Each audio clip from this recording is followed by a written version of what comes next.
God, this room is a mess. This room is a mess. Well, the setup's on its way, this room is a mess. That's fine though. Anyway, I wanted to talk about overworking yourself, right? So, overworking, is that unhealthy? Yeah, that's easy to answer, right? Or at least it sounds unhealthy at face value on the surface. But what if you just try it to get an idea of how hard you're capable of working and for how long, right? Why would you overwork yourself though? Why would you put yourself through that? Because you find something out about yourself, like how tough and mentally strong you are, or how capable you are of becoming stronger, right? So how capable you could be.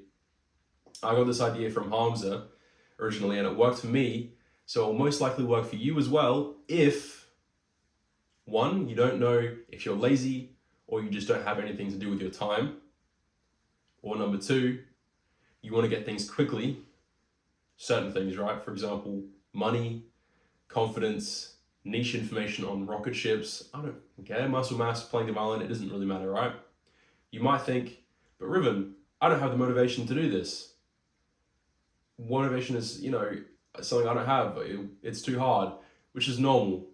You should remember though that if this is the case, it's because your environment is too comfortable, okay? And that is kind of something you've probably heard before. Being too comfortable is bad, blah, blah, blah. But we can talk about how you can get rid of that now, right? At first, you should focus on getting rid of whatever is making you comfortable, right? You might need to remove your girlfriend from your house for a few days, right? Find a reason, which I know is controversial, okay? But just keep that in mind. Or you might need to remove the PC from your room if you're playing like games and shit like that. You might need to get away from distracting family. You can go to the library to do this and just lock in, all right? Lock in. In my case, it worked for me slowly over the past few years.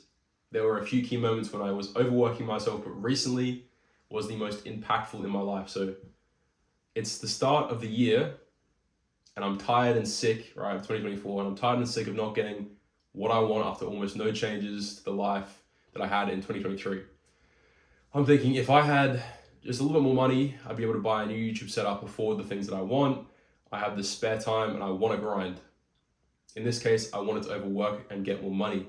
So I applied to 40 retail jobs in one day across where I live, only the jobs I want at the time, right? The reason that I chose only the jobs that I want at the time is for motivation. Choosing something that will help your career or improve you somehow is very important, especially for motivation at the start, all right? That makes sense, yeah? We can agree on that? I land one job. Out of a few interviews, I land just the one job, right? And then I continue to apply to other jobs for more money, even though I had almost 3 casual jobs already at the time. At this point, and I was risking working over 50 hours a week, right? Now, after all of that's done, I've got almost all of the YouTube set up on its way because I overworked myself, right? Not only this, but I achieved other goals because I worked my way up slowly to finding my workload limit at the same time in places like my health, my social life, like my friends and stuff like that, and taking care of the house, just being some of them, okay? But overworking implies that afterwards you crash or the unknown, right? So in most cases, no. Your fear here is actually the biggest factor in holding you back, just like how it is for most things, right? If you realize that it's all in your head, it's gonna be better. So when you think of the term overwork, you're probably thinking of like a 50-year-old guy in an office, hunchback, right? This isn't hard, and this isn't it actually, and it can be done right, as long as you're not actually a 50-year-old hunchback working in an office. So to overwork yourself in the right way, to find your work limit, and the amount that you can work before you find your limit, this is the process that I personally took, okay? Number 1, figure out what the main goal is. For me, this was money. So to figure out your main goal, you should understand a few things that are important in your life coming from someone who's only 22, and I'm not trying to be a fuckwit when I say all this stuff, okay? Career is important. I heard a popular YouTuber say that after you finished high school or even university years, your perceived value isn't based on how popular you are on socials, like Instagram, right?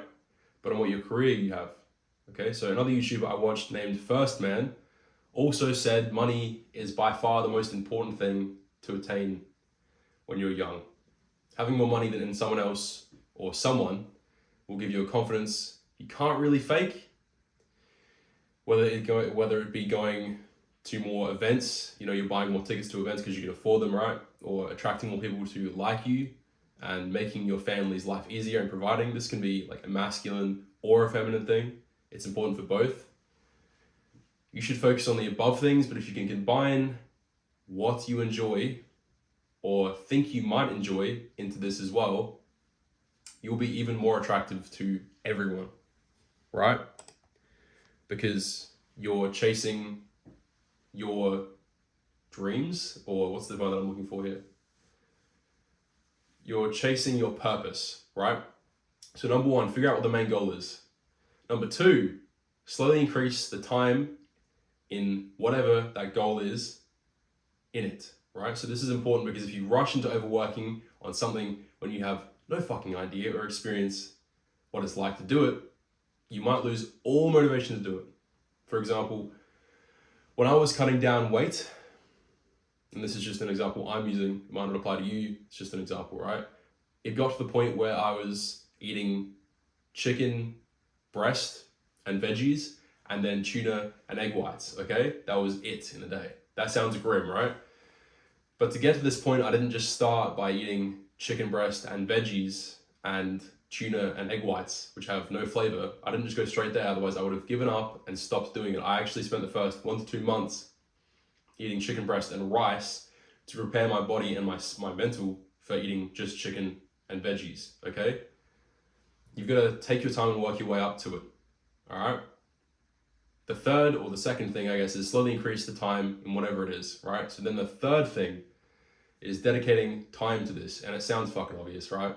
To actually overwork yourself, this assumes you spend a lot of time on the action and the plan, and that you then find ways to spend more time than you think you can do on it.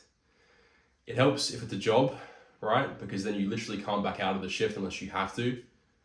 And this fear helps keep you on track while also you're motivated to chase after what you want. And I think Jordan Peterson talked about it. Basically, it's just like, imagine yourself as the mouse, you're trying to get the cheese, and there's a cat chasing after you. This might have been Alex Mosey, actually.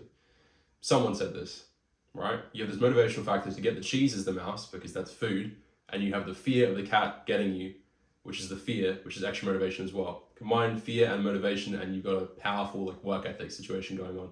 If this helped or motivated at all, like and sub. Courage can change any outcome.